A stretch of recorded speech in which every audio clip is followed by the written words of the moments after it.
Hi, this is Charles Heller, and I'm reviewing the brand new Leatherman MUT tool, and MUT stands for Military Utility Tool. I will tell you that this is a pre-production sample, so these are not available to the general public. The reason I'm reviewing it is I'm a talk show host with a program about things with a muzzle, a nozzle, or a blade called Liberty Watch and America Armed and Free at libertywatchradio.com/listen, and as a result I have over a period of time reviewed certain products from Leatherman Tool, and I'm on their distribution list when they come up with a new thing, so I was able to get a hold of a pre-production sample, and thank you so much to Julie at Leatherman in the publicity department for getting this to me. I will return it to her probably within the week. First of all, look at the pouch. The pouch is very sturdily made. I have not checked to see if it's made in America or not. I don't see a made in a foreign country tab, but I don't know what that means. It's very, very, very solidly made. It's a Molly style pouch. It has a wrench holster in the back of it.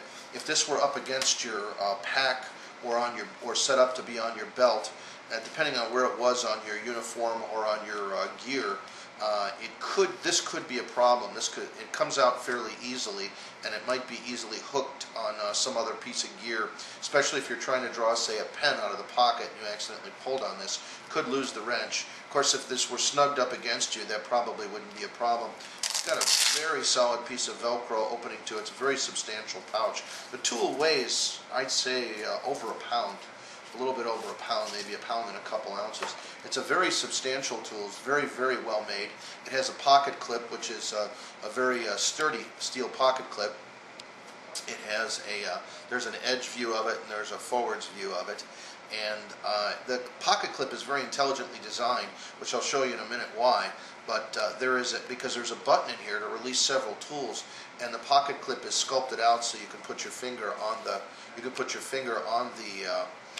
the button right through the sculpted out portion of the pocket clip. Very intelligently designed. Turning the tool, you see that it also has a belt clip if you wanted to hang it from the belt, or if you wanted to clip something else to it, say for instance a ring of keys or something like that. It has a very well made clip, and if you wanted to stick your keys on there, it would be a simple matter of pressing the ring up against it and clipping it in, like so. It clips in very easily. To get it out, there's lots of room at the top of the clip, and put it inside the Molly pouch that it would still hang on just fine inside the Molly pouch, clipped to it and hanging on the outside. So it might be an effective way to have either your keys or some other thing. I particularly like the idea of keeping one of these little Streamlight Nano flashlights on every single key ring I have. It would be a great thing to put on the Leatherman tool. Then there's lots of room here at the top of the area where the clip rides to press in on the clip and pull your keys out again. And I'll throw those to one side. Now I'll review the rest of the tool for you. Good, thank you. On the outside of the tool there is an excellent one-hand opening clip point combo edge knife. I have not tested the sharpness of it, and I really don't have any band-aids with me, so I'm not going to. But I will say that it's got a pretty good point on it. The blade feels ultra sharp. It has a limited serrated edge to it and a straight blade on it. It's got a nice curve to it, so it should be a very efficient cutting edge. And it is in effect a liner lock. By pressing in on it, it can be easily closed with one hand, and I believe safely. It closes pretty positively inside of here. I haven't tried what might happen if I stuck my finger in. I'm pressing my finger against the open holes where the knife closes, and the knife closes beneath my thumb, so it doesn't look like we're going to have any avulsions from this knife. Turning the knife over, there's on the other side to the left-handed holder is a pretty aggressive blade saw. I haven't tried sawing anything with it yet, but it looks like it would saw pretty well. On this side, to the right, once again to the right-handed shooter, is an AR-15 punch for punching out the pins. An AR-15. It's pretty effective. It's pretty easy to open, and it's very easy to close. It does not have a lock to it, but it has a nice serrated wheel right here, so you can get a good purchase on it and get it open pretty easily. If you had to do that one-handed to punch out a pin on the AR, it looks like it would work. This also looks like it might be a good size for a Glock. I'm not a Glock armorer, but it looks like it would be a very good punch pin punch pin driver for the Glock. Also, the problem with a punch, sometimes they're awfully small to hold in your hands while you're trying to work on a gun, and this would give you a good handle to work on punching out the pin in a Glock. Next on the outside of the tool is this is a carbon scraping tool. This is made for scraping chambers and for also cleaning the bolt of an AR. This was designed with the AR-15 in mind, M16 AR-15 in mind. It's also a chisel, a little bit of a chisel, but I'd be very careful about using it for chiseling because it has no lock here. If I were going to tell Leatherman anything, it's that I might suggest that this be a locking blade. There might be an ergonomic reason why they didn't do it. It might have been hard to put a lock right in here. I'm sure it's something they could design. Also on the outside of the tool, there's removable blades. I should go to the bottom of the tool. This foot of the tool right here is an actual hammer. It can be used to hammer on something, to hammer on any part of the gun you need to hammer on. And then when you open it, this is a screwdriver, which can be used either with the tool all the way in the open position, or you can use it at a 90-degree angle and use it to gain leverage on a screw. And it's a very effective handle. Now, some Leathermans, especially the older ones, the original Leatherman tool, had very hard edges in here, and when you grabbed it very hard, it was very hard on your hands. This one, although it's not perfectly smooth, and although when I grab it with my left hand my finger rides up on the pocket clip of it, it's still comfortable if I want to grab it and squeeze it really hard so that I could turn this at 90 degrees for a good angle on using the screwdriver. The screwdriver, of course, does come out if I figure out how to take it out. See how it goes. You just pull up on this release, and the blade comes right out easily once you know how to do it. I just began to review this tool tonight, so I'm still not completely familiar with it.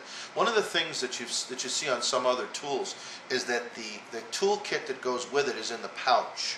And this tool, that's not the case. There's only one tool on the back, that's the wrench. There's a 1/2 inch and a 3/8 wrench on it, a 12-point wrench that comes with the pouch. All the other tools are on board in the Leatherman MUT.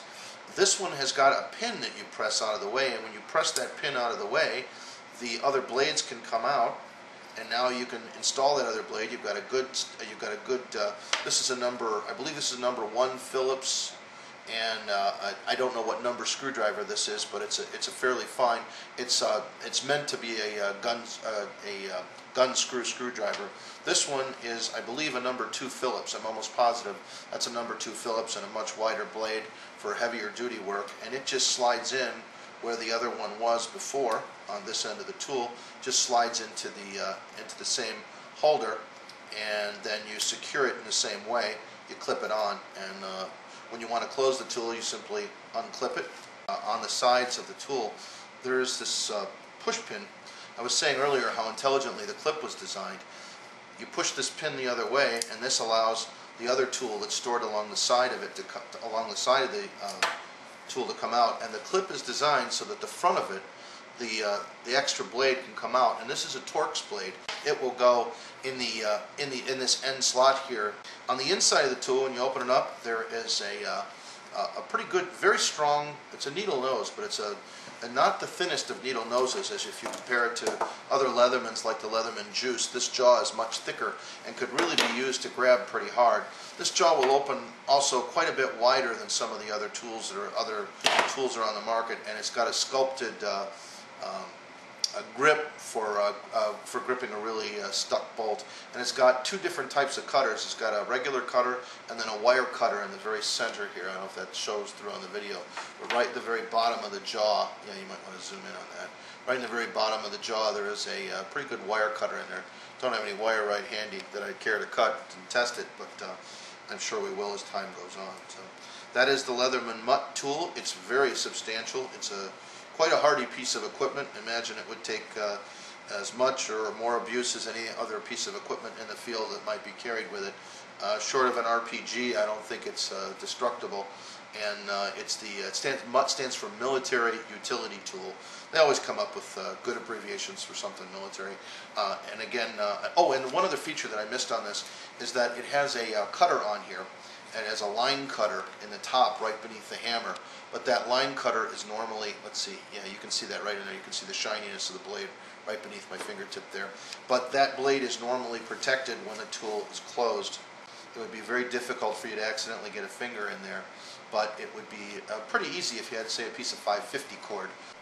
One of the neat features about this is that when you're using multiple screwdriver blades to work on a gun or whatever project you're working on, there's always a question of what to do with the blade. Now, of course, you can put it in your pocket if you want, but like most guys' pockets, they've got a number of other things in it. Maybe your phone's in there, you don't want to scratch the glass on your phone, whatever. On the outside of this tool, there's an empty storage slot. On the edge of it, you can take out your blade that you were holding on the side and place it back in the screwdriver slot by pressing once again on the release and slipping your screwdriver in, and now it's ready to close and go back into the MOLLE pouch. That's the MUT tool, Leatherman MUT tool. Don't know what the price point on this is, but I would say that it would be a worthy add to your kit. Thank you for listening to Liberty Watch.